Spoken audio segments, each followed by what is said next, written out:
Hey, welcome to Wednesday, March 28th. Skipped vlogging yesterday. Didn't do much, anything exciting. I did some cleaning, got some things moved, but still not really gone through much. Still just moving bits of things.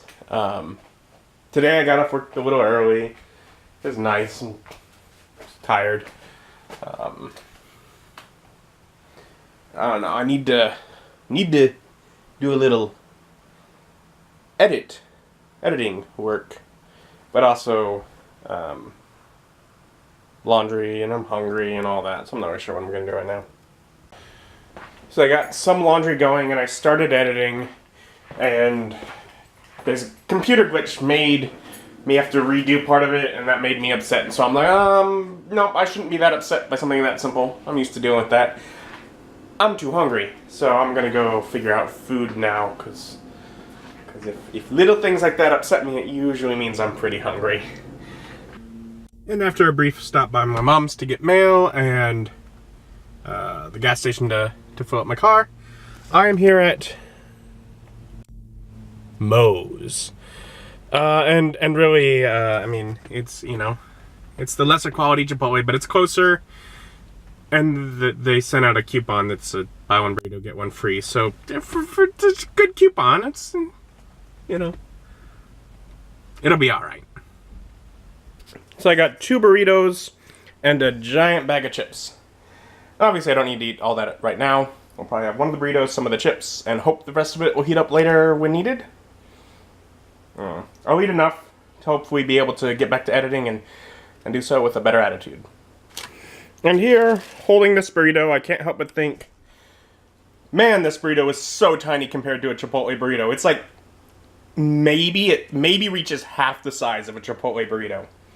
Man, so small. So stingy. Maybe I will eat both burritos right now. It's such a tiny little baby burrito. I'm sure when it just sits on the foil, like with nothing for scale, it looks the same size, but it's much smaller. And I did eat both of the burritos because they were so tiny. Tiny burritos from Moe's. Moe's makes tiny burritos apparently now. And I sat down and I edited the first half of a vlog. Got that accomplished. And exporting so that I can work on the other half after this exports. Other day, I placed an Amazon order. Just using mostly credit that I had. One thing that I got, I'm very excited to have, it seems really simple, is I got an HDMI extension. And the idea behind this is that I can attach this to the Elgato, and that way when I'm unplugging and plugging in different HDMI cables, instead of plugging it directly into the box, because every time I do, I feel like I'm gonna break it. It gives it where I can plug it in and out of this, so that the actual parts that are connecting and deconnecting are a cheap cable here and an HDMI cable, which nowadays is a cheap cable on the other end. Much rather be messing with 2 cheap cables than, the actual expensive Elgato box. I got Pirates of the Caribbean, Dead Men Tell No Tales on Blu-ray, because I've been wanting to get that for a while. I got the book Every Day, and I don't read much, but after seeing that movie, I wanted to check out the book. And I think there's another book that he did that's basically the same story, but from a different perspective, which I love that idea. Actually, some of the writing I've done in the past has focused on that idea, so that's one of the things I like. So that's cool, but I figured let's just get one of them now, make sure I like the writing story, because I know it's a story that I like, but let's make sure I like the writing style, rather. And I thought about getting Big Bang Theory, but it's a big commitment of time to watching that. I'm not sure I'm going to do that right now anyways. Let's hold that off a bit. Instead, I got the Tal'Dorei campaign setting. I've been watching Critical Role, campaign 2, and been loving it. So I've loved what Matt Mercer has done with that, and this is based, I guess, on the first campaign that they did. It's glued in here, but so Let's figure out a way to remove it. There's like a map in the back. And a lot of it's setting stuff, but it also has a little bit of, you know, some creatures and some things that I could pull for other settings if I wished. You know, items, equipment. But yeah, otherwise setting information for his world. Which I thought, you know, interesting, cool. I've loved what he's done there, and I don't intend to watch the first campaign just because it seems like a real pain to get into. You know, since I wasn't going like this. If it had gotten to this, what is it? Episode 11 is what I'm watching currently for campaign 2. If it had gotten to that and I hadn't started near the beginning, I probably already would be overwhelmed. They're like 4 hours each video. It's a lot to think about catching up on. So I was like, but I'm gonna keep up on it, and I'm loving it. I'm loving the characters. I figured I'd check out some of the information he had. Plus, you know, I like to get new D&D and role-playing game books. That's fun for me. That's like the bulk of what my collection is on my wall. As it grows, I want it to be more and more of that because I love that. That's cool. So, Tal'Dorei campaign setting. But yeah, so just a few fun things. And I did get a vlog edited. So I'll have to upload that pretty soon here. And I have no intention of doing an actual flip through and review of this book on my gaming channel. But I did kind of want to go through some bits here. Because basically, the book is sort of set up in sections. I just briefly looked at it myself. And one thing is, throughout the book, throughout like the information on the world, there are story hooks, which are single like paragraphs that tell you here's an idea to take them off, and they say what level character it's designed for. There is the pantheon that they have here, which is all good deities, and then all the bad deities. Oh, I guess that was all of them. Okay. And then we go into information of the different races in the world. There's an extra type of Dragonborn. The factions. And then after that, we just get into the Gazadir of Tal'Dorei, which is the bulk of the book. Has some beautiful artwork and maps. And is just sort of information. This is where a bunch of those adventure hooks can be found, you know, in different areas. There was a cool one. Where was the cool one? Right here. The Legend of the Headless Horseman. It's like a zombie centaur. Isn't that just such a cool idea? I love that. That is very creative.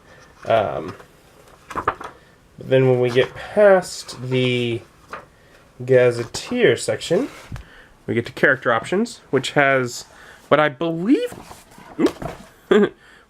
to be like an image of like the cast of characters from the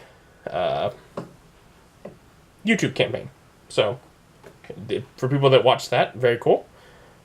I can kind of recognize some of the characters being sort of based on the players that portray them, like, which to me is like, okay, that's good art.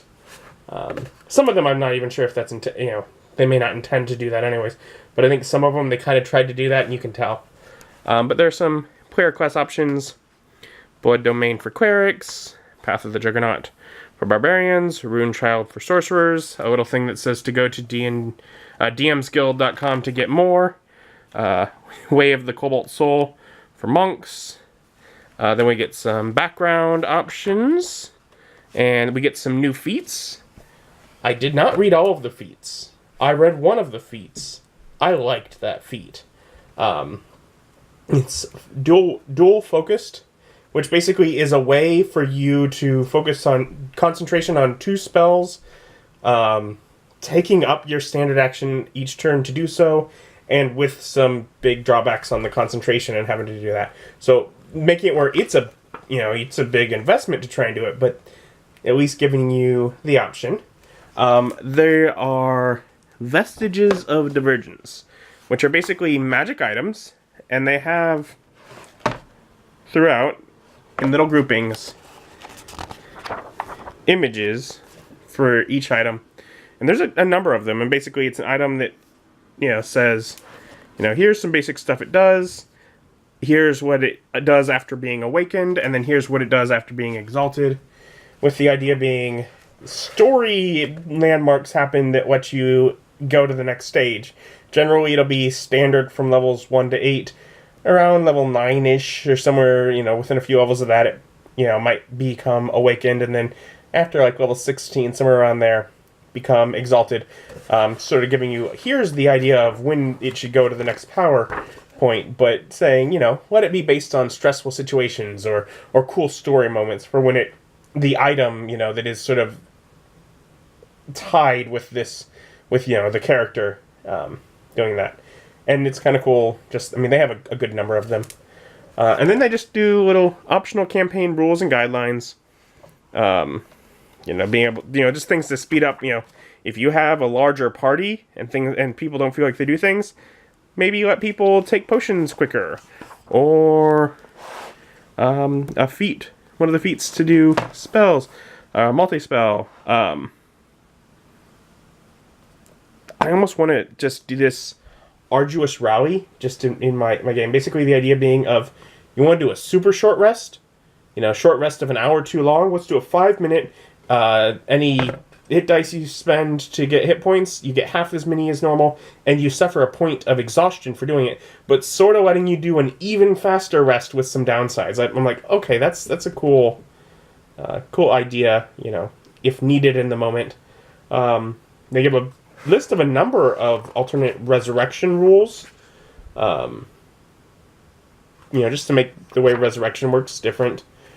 Then they go into monstrous, races and creatures, basically giving, lore on different giants and goblins and orcs, with the idea being of, you already have the stats in the monster manual. Here is some of how they work in this world.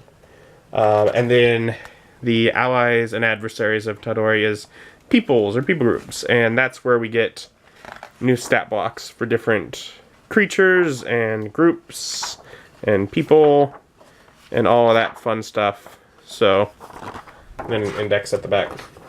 So that is very cool as far as just,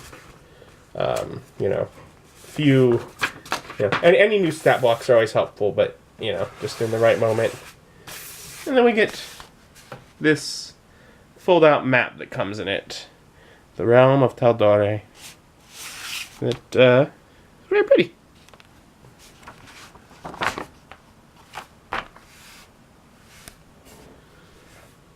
So yeah, I've had fun looking through that here. I should have been doing additional editing, but I got something uploaded, it's fine. But yeah, I've had fun looking through the book. And yeah, definitely fun. Just a couple of those little things I was saying at the end. It's like, I might allow a couple things in some games, even if I don't use things as a whole. That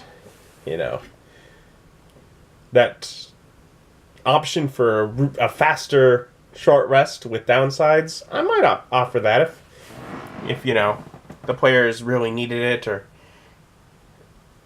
if someone really has a character that really wants to concentrate on more than one spell at a time, I might allow that feat.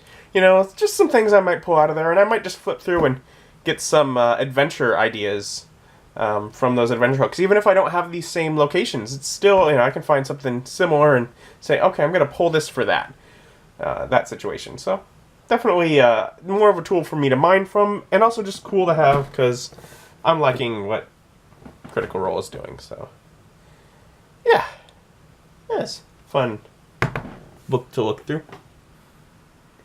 I haven't got a little more accomplished. I got like half of a vlog edited and exporting, so It's like 7 forward progress towards tomorrow, so that's good. I got some tea on, which is good, because I was supposed to do that yesterday and I forgot, and I almost forgot today, but I remembered, so that's good. And I'm basically out of small, easy to grab snack foods at this point, which tend to be things that are kind of pricey to buy, so I don't all the time. And like when I make brownies, that lasts for a few days where I have that need met. But like right now, it's too late to do that. By the time they're done, I'll be asleep. I just wish I could just grab some and... I mean, on the other hand, it's probably good that I don't. You know, snacking all the time can't be healthy for me. I need to lose weight. Just wish I had something. And I'm out of bread. I thought about going to Aldi today because I'm out of bread and I'm low on toilet paper. But I'm like, nah. I just ran out yesterday for bread, and I still got enough for probably another week or two on toilet paper. But it's that kind of, it's low, but so I'm like, nah. I can put it off a few more days until I need a few more things. But because I don't have bread, I can't just make a peanut butter and jelly sandwich. Oh well. So I'm slightly hungry, and nothing I can really do about it. I'll just be going to bed and hoping it goes away. Thank you for joining me. Join me as my journey continues. Bye.